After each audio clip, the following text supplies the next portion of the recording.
फैज़गंज पकाचांग में इलाका बरादरी पारां सोशल वर्कर इशफाक अहमद लाखो खे मुबैना तौर खां बेगुम करण ख़िलाफ़ सख़्त एहतजाज करे नारेबाज़ी कई वई आहे।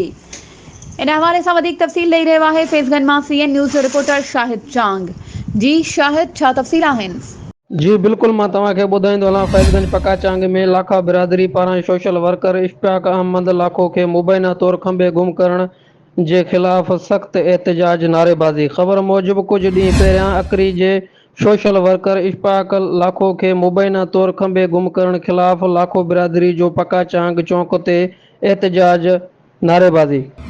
ॻोठाणनि एहतजाज कंदे वसवारनि खे अपील कंदे चयो, SSP खैरपुर DIG सखर खां मुतालबो कंदे चयो त असांजे नौजवान खे सच लिखण तां अगवा कयो वियो आहे, खेसि जल्द बाज़ियाब करायो वञे। जी महिरबानी शाहिद, तफ़सीलनि खां आगाह करण जे लाइ।